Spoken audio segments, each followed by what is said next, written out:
This was a crazy story. This woman was just plain disrespectful. She just didn't care.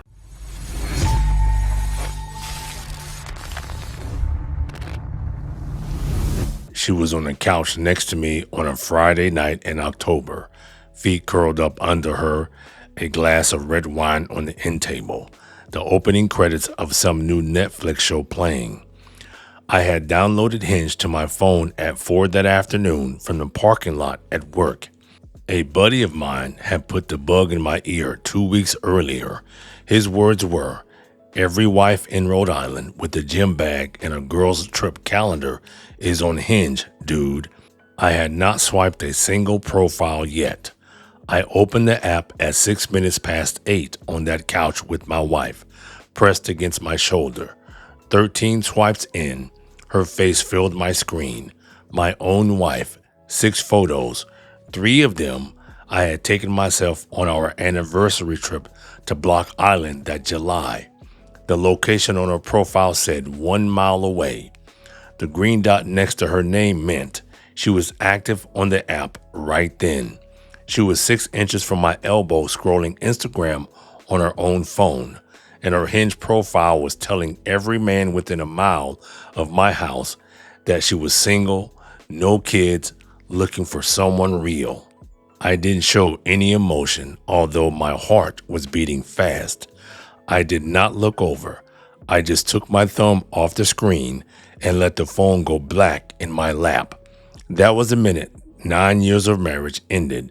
She just did not know it yet. I told her I had to use the bathroom. I locked the door and sat on the closed toilet lid with my phone in both hands. I opened Hinge again. Her profile came back in my stack within the first 5 cards. I spent the next 2 minutes screenshotting every single thing on it. Every photo, every line of the bio, the age she had listed, which was 4 years younger than her driver's license, the occupation she had listed, which was not her occupation. Her bio said she was local to Rhode Island, just coming out of something long-term. No kids, no drama, looking for someone real. Her real job had been at the same insurance office in Warwick for 11 years, and she had never been just coming out of anything with me in the 9 years we had been married. The bathroom selfie in her fit photo slot had our gray shower curtain behind her. The sunset shot in her 6th slot had the railing of our back deck in the bottom corner. She had taken photos for other men from inside our own house. I saved every screenshot to a new Gmail I had opened in the parking lot at 4:08 p.m. that afternoon. 39 total screenshots in the folder when I finished. I flushed the toilet that I had not used, washed my hands for the sound, and walked back out. She looked up from her phone and smiled and asked if I was okay. I said my stomach was off from the Thai food at lunch. She said, "Oh, babe," and put her hand on my knee. I sat back down on that couch and watched 83 minutes of a Netflix show I do not remember a single scene of. Every 15 minutes or so, I would catch her glance at her phone and then set it back down, screen up on the armrest. At 9:35 p.m., I checked Hinge from the kitchen while I refilled her wine glass. Her green dot showed she was still active. She was messaging someone from 6 feet away from me while I poured her wine. I went to bed at 11 and stared at the ceiling until almost 4 in the morning. I had a lot of homework and no time to waste. Saturday morning, I drove to a Dunkin' on Post Road in Warwick at 6:15 a.m. with my laptop in the passenger seat. I ordered a medium coffee and took a corner booth. I called a different buddy than the one who mentioned Hinge. This buddy is my cousin, and his older sister had been a divorce attorney in Providence for 25 years. I told him I needed his sister's number, and I needed him to not tell anybody I called. He did not ask a single question. He texted me the number in under 90 seconds with the message, "She is expecting your call Monday at 9. My cousin knew. He did not need the explanation. I spent the rest of Saturday and Sunday acting like a husband. I mowed the lawn. I took her to brunch at a spot she had been asking to try for months. I smiled when her mom passed me the mashed potatoes at Sunday dinner. Sunday night, I sat on that couch again and watched a movie with my wife, pressed into my side, and her phone face down on the armrest for a change. Every night at 10 p.m., I went to use the bathroom and checked Hinge from the locked door. Her green dot was on every single night between 9 and 11 p.m. Saturday night, I watched her status flip to online now while I was in there. Sunday night, the same thing. She was talking to somebody the whole weekend while I was doing the dishes and putting out the trash and pretending my marriage was not on fire. I did not open any of her messages, and I did not try to see who she was messaging because I did not want to compromise whatever my cousin's sister was going to tell me Monday morning.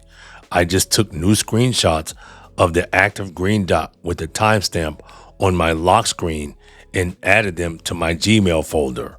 47 screenshots by Sunday night. At 8:45 Monday morning, I parked in a lot on Dorrance Street in Providence and walked 2 blocks to a 14-story office building with the law firm on the 9th floor. I had not felt my heart beat that hard in my whole adult life. She was maybe 50, short gray hair, pushed up into reading glasses, a fleece pullover instead of a blazer. Her office on Dorrance Street had no art on the walls and no photos on the desk. She told me to shut the door behind me and sit down.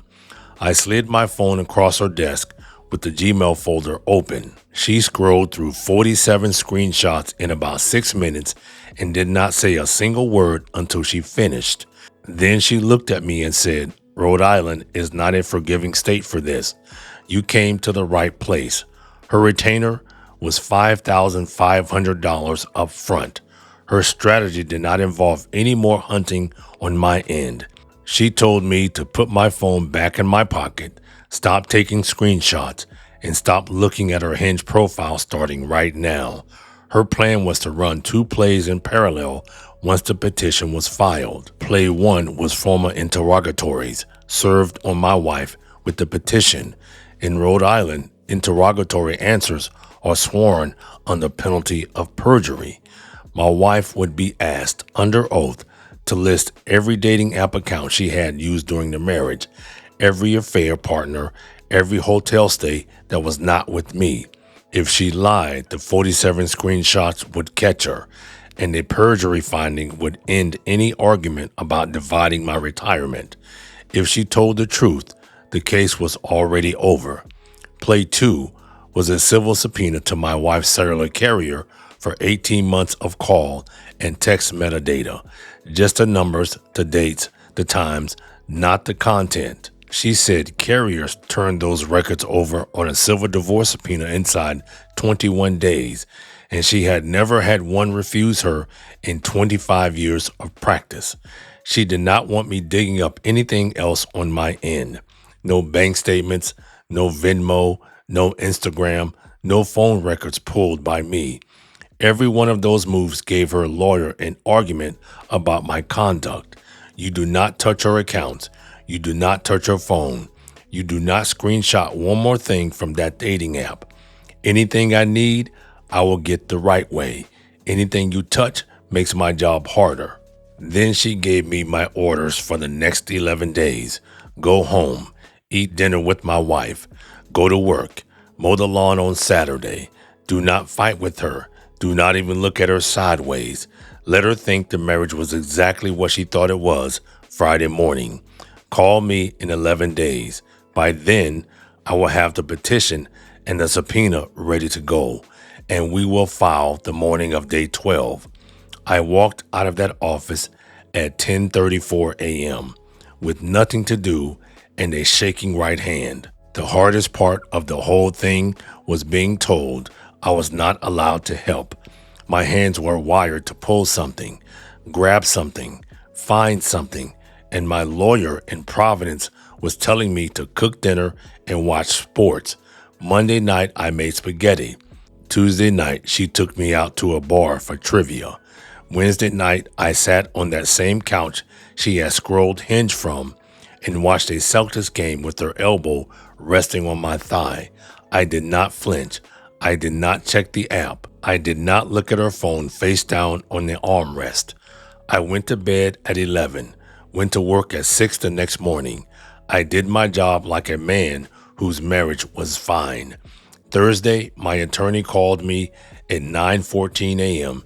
with the first status update. The petition was drafted. The formal interrogatories were drafted. The subpoena from my wife's cellular carrier was prepared and ready to issue the morning after service.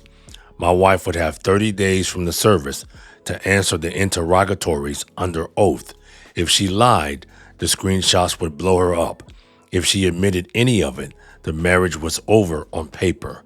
My job for the week was to do nothing at all. You eat dinner with your wife, you go to work, you mow the lawn, you stay out of her phone. The law is going to do the work now. Friday was the longest day for me as far as I can remember. Sunday, I took her to brunch and smiled when she laughed at her own joke. I did not open Hinge one more time after that Friday night on the couch. I ate, I worked, I slept, and I waited. On day 11 at 8:30 a.m., my attorney called me. The server is on his way to Cranston in the morning. Go to work. Do not come home early. Do not answer your phone today, no matter what it says on the screen. The process server walked into the salon at Cranston on day 12 at 11:35 a.m. while she was under the highlights foil with her hair in plastic wrap. He handed her the envelope, noted the time on his affidavit, and walked out in under 90 seconds. My phone did not ring once, not at 11:35, not at 2 p.m., not once. That was the scariest part of the whole day. At 1:20 p.m., a buddy of mine who owns a body shop on Atwells Avenue in Federal Hill texted me a single line. Your wife's Cadillac just pulled up across from the Blue Grotto. She went into the building above the dry cleaner. I knew the building. I had driven past it 100 times on the way to the Italian market on the corner. I did not know a single person who lived there. I texted him back, thanks, and did not drive to Providence.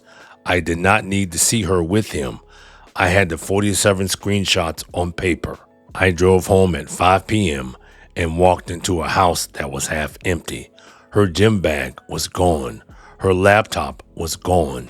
The fireproof pouch where she kept her passport was gone from the bottom drawer of the dresser. 3 drawers of her clothes were empty.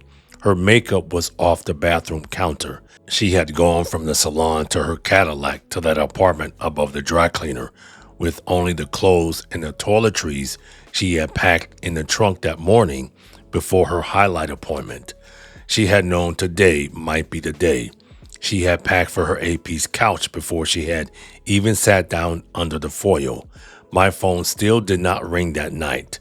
Not a text, not a call, not a voicemail. She went dark. The next morning at 11 a.m., her mother called my work phone.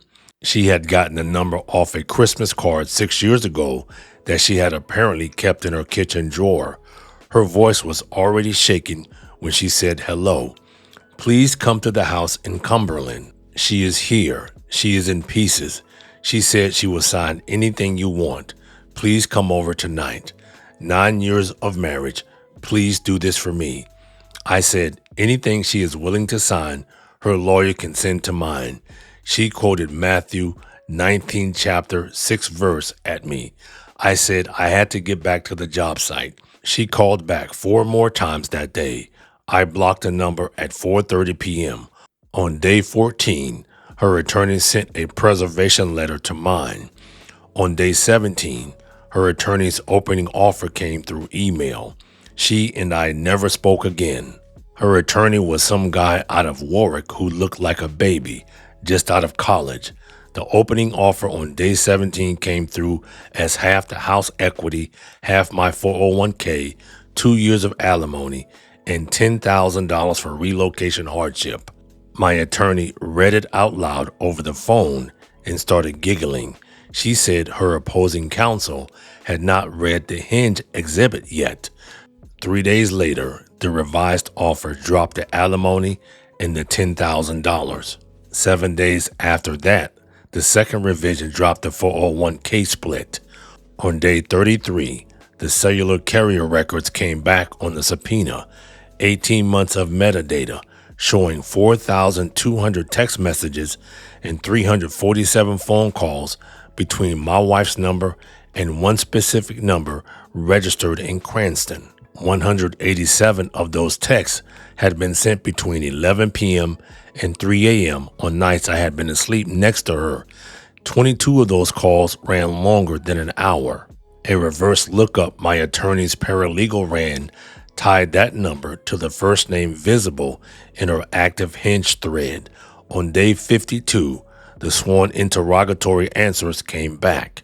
Under penalty of perjury, my wife admitted 3 affair partners during the marriage.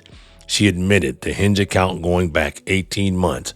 Her lawyer had apparently walked her through what a perjury finding would look like next to 47 screenshots and the carrier dump, and she had picked an answer that did not come with criminal exposure. Settlement talks started 48 hours later. The final agreement was negotiated over 4 phone calls between the 2 attorneys and 3 rounds of FedEx envelopes. I never sat in a room with the mediator. I never sat in a room with the judge. I never sat in a room with her. Rhode Island counts conduct during the marriage as one of the factors in the distribution. With the sworn admissions and 18 months of carrier metadata lined up next to the screenshots, my attorney moved the split from 50-50 down to 40-60 on her side. She kept her own IRA, which was $28,000 in round numbers. She kept her 2019 Cadillac with $38,000 left on the loan, and she kept the loan. She got 40% of my 401k, which came to $62,000 out of the $155,000 I had at the time. The house stayed mine because I had bought it in North Kingston 2 years before the marriage. No alimony. She paid half of my attorney fees, which came to $8,400 out of her pocket over 24 monthly installments. She signed the 14-page stipulated agreement in her lawyer's office on a Thursday in February, and it arrived at my lawyer's office by overnight mail the next morning. The nominal hearing was scheduled for 3 weeks later in downtown Providence. She did not appear. Her attorney appeared. The judge asked 3 questions, signed the final agreement, and called the next case. I was out of the building in under 4 minutes. I stopped at a package store on Allen's Avenue on the way home and bought a 6-pack of something I had never tried before. I drank one on the front porch in North Kingston, watching the sun drop behind the tree line, and called my cousin to tell him, "Thank you." He said, "Anytime. Do not ever let me find out you got on Hinge again." I told him I would not. 3 months after the final judgment, my mother-in-law called me. I almost did not pick up.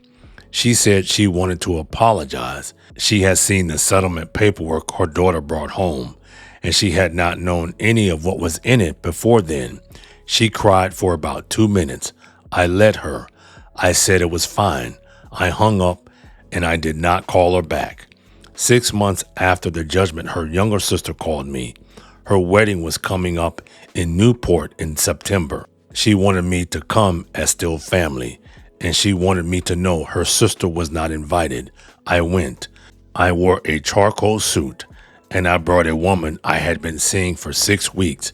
Her sister hugged me at the reception for a long time and said quietly, "She spent 9 years telling us you were the problem." I said, "I know." She said the Hinge stuff was a shock to all of us. I said, "I know."